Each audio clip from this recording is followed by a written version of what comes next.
Salut amis bidouilleurs et bidouilleuses, et bonne année! Vous avez sans doute remarqué que j'aborde de plus en plus la question des réseaux, d'internet, etc. C'est une tendance qui va continuer, j'ai prévu des séries d'épisodes là-dessus. Par exemple, les prochains Monsieur Bidouille vont parler du VPN et de Tor. Mais il y aura aussi des vidéos plus axées bidouille, ne vous inquiétez pas. J'aimerais aujourd'hui vous parler d'une initiative, histoire de montrer qu'on peut proposer des alternatives existantes sans avoir la prétention d'exploser YouTube ou de proposer une solution qui soit techniquement bien supérieure. Mais plutôt en cherchant au contraire à prendre le problème à la racine et proposer quelque chose de radicalement différent. Quand on veut partager du contenu en ligne, par exemple des vidéos, on a grosso modo le choix entre deux solutions.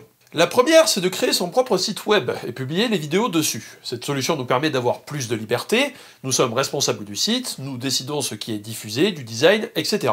Par contre, il est beaucoup plus difficile de se constituer un public. Sur YouTube, par exemple, on bénéficie des suggestions de l'algorithme, qui fait que certains qui ne connaissent pas notre chaîne peuvent quand même aller voir nos vidéos parce qu'elles sont suggérées par l'algorithme de YouTube. Et si on a son propre site web, on peut bien sûr être référencé sur Google, mais ça va être extrêmement difficile d'être correctement référencé. C'est pourquoi la majorité des vidéastes vont sur YouTube, qui incarne le modèle centralisateur par excellence. Une plateforme qui appartient à Google pour YouTube, ou Vivendi pour Dailymotion par exemple, qui centralise le contenu et le public. Leur politique sur le droit d'auteur, sur la publicité ou la mise en avant du contenu, des vidéos, échappe aux utilisateurs, ce qui fait que régulièrement il y a des crises au sein des producteurs de contenu, au sein des vidéastes. Alors, je ne vais pas détailler ça ici, il y a déjà suffisamment de vidéos qui parlent des problèmes qu'il y a par exemple sur YouTube, je vous mets quelques liens dans la description si ça vous intéresse. Alors bon, quand même, trouver toutes les vidéos au même endroit, c'est quand même pratique. Et puis une plateforme avec une interface claire et simple, et une application pour téléphone, c'est aussi pas mal. Face au problème des plateformes centralisatrices, dans les communautés du libre, on s'est alors posé la question. Que faire? Si on fait un site centralisateur équivalent à YouTube, sauf qu'il est sous licence libre, c'est juste gâcher du temps à créer une énième plateforme similaire. Et on sait que ça ne marche pas. C'est pourquoi depuis quelque temps, il se développe quelque chose qui permet la liberté du modèle du web et les avantages du modèle centralisateur. Au lieu d'accéder à un service, on accède à un réseau. Et ce réseau est constitué de nœuds qu'on appelle aussi des instances. Et depuis chaque instance, on peut avoir accès à l'ensemble du contenu proposé par les autres instances. Cette troisième voie est le modèle des fédérations. Et Pertube en fait partie. Pertube est un réseau social en cours de développement par un certain Chocoboz. Ce dernier est actuellement financé via une campagne de dons lancée par Framasoft, une association qui propose des outils libres à la portée de tous. Et le premier qui me parle de YouTube à la française, mettez-vous dans la poubelle la plus proche, merci. Le but est simple, se réapproprier les moyens de diffusion, donc de proposer une alternative réelle au souci d'une plateforme de type YouTube. Le fonctionnement de Pertube est basé sur un ensemble d'instances, c'est le même principe que Diaspora ou Mastodon, d'autres réseaux sociaux. N'importe qui ayant un poil de connaissance peut créer sa propre instance et toutes les instances sont reliées entre elles selon un réseau décentralisé. Imaginez que chaque instance est un petit YouTube. Vous pouvez vous inscrire, mettre des vidéos, créer des playlists, bref, comme sur YouTube, il n'y a rien qui change vraiment. Sauf que vos vidéos peuvent être vues sur tous les autres YouTube. Ainsi, vous avez l'impression d'être sur une seule et même plateforme. Alors que cette plateforme est composée de milliers de petites instances, de petits nœuds de différentes tailles. Il peut y avoir des instances qui sont toutes petites, qui hébergent seulement vos vidéos, ou il peut y avoir des instances qui sont beaucoup plus grosses, qui hébergent par exemple tout un groupe de vidéastes, ou alors toutes les vidéos par exemple d'une chaîne de télévision, ou d'un service ou d'un journal, ou d'un truc comme ça. Ce système permet donc d'éviter la centralisation tout en ayant une vue sur tout ce qui se passe sur le réseau. On garde la simplicité du modèle centralisateur, donc le premier modèle, modèle Google, Amazon, Facebook, etc. Et en même temps l'indépendance du modèle du web.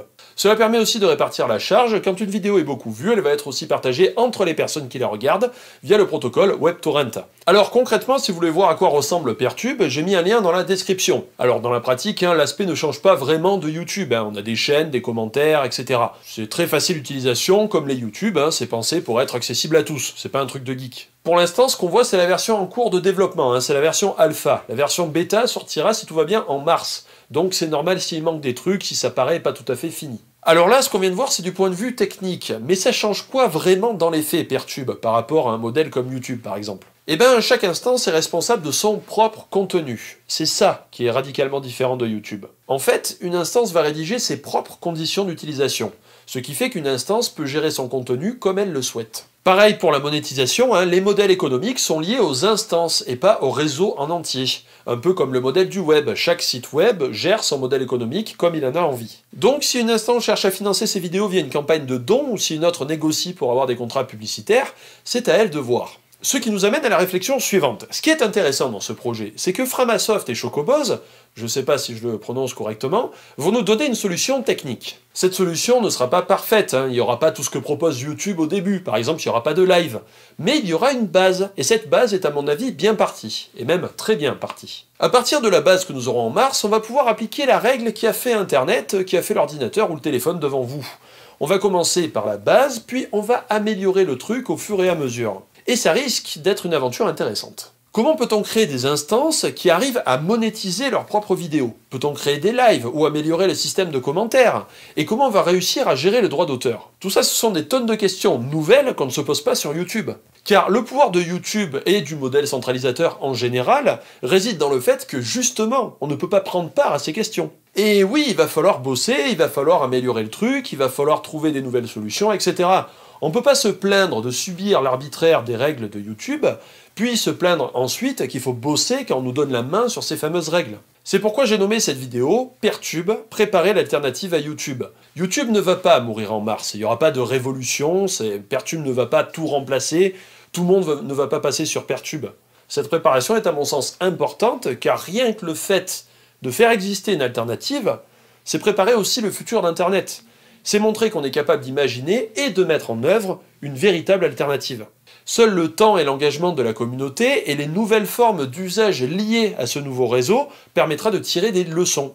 En attendant, si vous cherchez une alternative à YouTube, ou si vous vous retrouvez dans un énième débat sur les problèmes de YouTube, etc., eh ben, vous savez qu'il existe une alternative qui est en train de se développer. Et si ce projet vous intéresse, allez voir la démo, passez faire un tour au moment de la sortie de la bêta, je vous tiendrai au courant de toute façon. Et je vous propose aussi d'aller voir Framasoft, en particulier leur programme Contributopia, et les services libres qu'ils proposent. Vous allez voir, il n'y a pas que Pertube, il y a aussi tout un tas d'autres choses.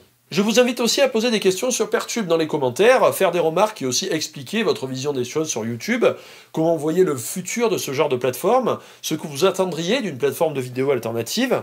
Dites-moi si vous serez prêt à monter votre propre instance, si vous en avez les capacités, ou à vous regrouper pour créer une instance, ou tout simplement vous inscrire sur une instance, comme on s'inscrit sur n'importe quel site finalement.